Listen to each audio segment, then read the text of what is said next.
Welcome to Module 4, Fix Your Past Tense Without Crying. So, today we want to talk about past experiences and tell stories with an impact, right?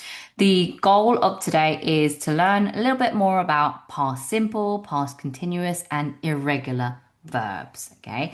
We'll be learning how to tell stories like a native person using phrases like, so what happened was, and learning past simple versus past continuous with real life examples. Learning how to do storytelling phrases suddenly, out of nowhere, to make things worse. And I'll also be giving you a survival list of irregular verbs that you'll actually use in real life. And we'll have a challenge at the end of this module. Okay, so let's learn how to tell stories like a native speaker then. If your stories in English sound like this, I went to the shop, I bought bread, I walked home, then congratulations, you've just written the most boring story since someone read the ingredients on a cereal box, right? Native speakers don't talk like that. They make stories juicy, they add suspense, humor, and drama. And what is one of the most easiest tricks that we can use then? Well, we need to start your story with, so what happened was. It's like opening the door to gossip, to chaos, or a mini Netflix series, because that phrase, so what happened was, instantly tells your listener, get ready, this is going to be really, really good and juicy. So, why does this work? Because your brain doesn't get excited about grammar rules. Sorry, grammar. It remembers stories, especially if there's a really strong emotion attached to the story. Why? Well, because emotions act like highlighters for your memory. When you feel surprise, shame, laughter, or panic, your brain basically says, ooh, this is important. And instead of trying to remember verb charts, begin, begun, began, practice telling stories with emotional highs and lows. And that is going to make your English unforgettable and a lot more fun in the learning process. So let's talk about real life juicy examples. So when you add that magical phrase, then, so what happened was my cat locked me out of the house. Don't ask. By doing this, you've already set the scene for chaos, right? Let's get another example. So what happened was I thought it was a Zoom meeting, but it was in person. I was in my pajamas, full SpongeBob set. It's not a grammar exercise, it's a sitcom, right? Let's have a look at another example. So, what happened was I ate something weird and spent 4 hours talking to my toilet like it was my therapist. Now you've got emotional and physical drama, which is an A plus or a 10 in storytelling. So, how can we practice this idea? Your mission is that every time you want to tell something that happened to you, start with the phrase, so what happened was. It doesn't matter if it's a big story or a small one, just start with that. And you can record it on your phone like it was a podcast, tell it to a friend like you're dropping some hot gossip, post it online as a comment or in an English group, or even write it down like a one sentence diary entry, right? And if you can really make someone laugh, even better. Your brain is going to love it. Your English will improve and your confidence really will grow. So go full telenovela if you want, because drama is your friend when learning grammar. Okay, so let's now take a look a little bit about past tense and past continuous and explain it in a more simplified, realistic way. Okay, so let's make this easy. The past simple is for the thing that happened, the big moment, the action, right? And the past continuous is for what was happening around the situation, the background, the situation before the drama. Think of it like a movie, okay? I was walking to school. You're setting the scene like it's music playing in the background. When a bird stole my sandwich. Boom, that's when the action hits. And together, combining them, they make your story come alive, become more interesting. Without them, your story is just I walked, I saw, I cried. Boring, right?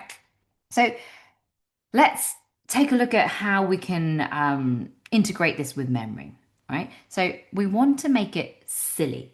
Your brain will really thank you by doing this. Your brain loves contrasts, okay? One thing, another thing. It remembers things better when they surprise you. So use past continuous as the calm before the storm and past simple as the storm. So if you try to memorize grammar charts, your brain snoozes, doesn't want to learn it. Okay. But if you create a silly sentence, for example, I was showering when my dog opened the door like a horror movie villain. Your brain suddenly goes, oh, that was weird. I'll keep that in there. Practice both of these tenses together and not separately. And that is how you train your fluency brain, not your exam brain. Okay, so let's look at some real life examples that you can steal, for example. Okay, so think one. I was dancing in the kitchen when the pizza exploded. It's a true story of kitchen confidence gone wrong there. Okay, let's think of another one. My dad was sleeping on the sofa while the dog was stealing his socks. Peace and chaos side by side. Yeah, that's a classic contrast there. One more then. I was writing my homework when I realized it was Sunday. When your brain works hard for no reason there. Okay, so how can we practice this like a pro or a 5-year old with lots of sugar? So watch a TV show, pause randomly and ask yourself, what was happening in the TV show? What happened? And break the scene into both tenses. What was happening? What actually happened? Okay. Then write your own drama. I was blah, blah, blah when blah, blah, blah happened. For example, I was brushing my teeth when the power went out and I screamed like a Disney princess. Do 5 of these every day, like vegetables, but more fun and 100% more explosive, right? Make them emotional, make them ridiculous. The goal isn't grammar perfection, it's unforgettable English. Okay, so now let's take a look at storytelling phrases that make you sound just that little bit more awesome. Okay, so if you want to tell a story in English and make people actually listen instead of, checking their phones, staring into space, you need to add a little bit of spice. Not grammar spice, but drama spice. And you do this by adding special phrases. For example, suddenly, out of nowhere, to make things worse. Okay, these phrases turn boring stories into movie scenes. Imagine, I fell. Not interesting, right? Suddenly, I fell like a dramatic movie character. Now we're interested. Out of nowhere, a pigeon attacked me. That's a story we want to hear. These words are like alarm bells for the brain. They tell your listener something big is coming. Get ready. Okay, so your tip is surprise plus rhythm equals memory boost, right? Your brain loves surprises, it loves patterns. And these storytelling phrases give your story a rhythm. It's music. That rhythm makes it easier to remember, it makes it easier to say, and it makes it easier to enjoy. Think of them like, I know, brain emojis. They show emotion, they add energy, and they make your English feel just that little bit more natural and confident. Okay, so let's take a look at some real life funny examples that you can use. For example, out of nowhere, my little brother started dancing in the supermarket. Okay, you didn't ask for a concert, but you got one. Another example. Suddenly, the lights went out, and of course, I was in the toilet because life has perfect timing, right? Let's take a look at one more.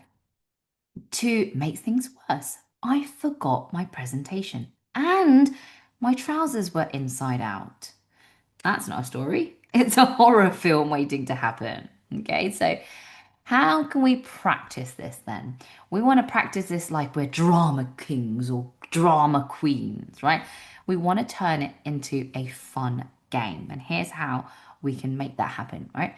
So pick a phrase, suddenly, out of nowhere, or to make things worse, and tell a mini story with that phrase. Doesn't have to be real, it could be fake, it could be silly, it could be serious, but make it dramatic, extra dramatic. Huh?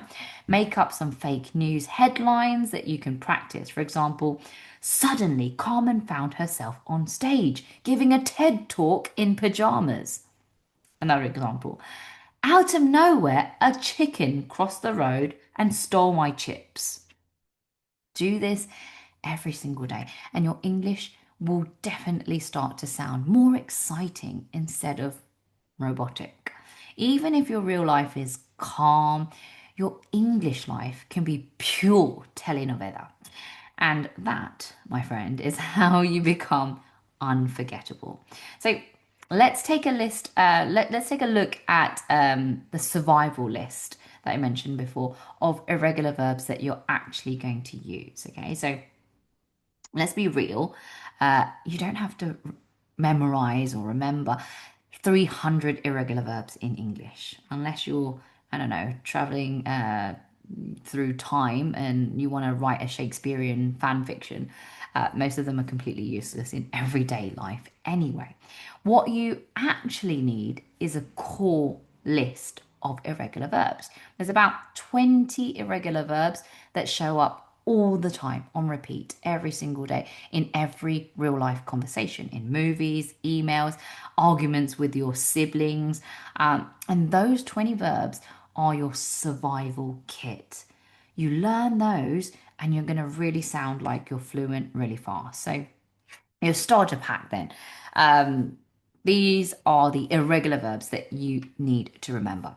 Go, get, eat, do, make, have, see, say, come, take, give, become, know, meet, find, think, bring, begin, leave, and feel. Okay, that's it.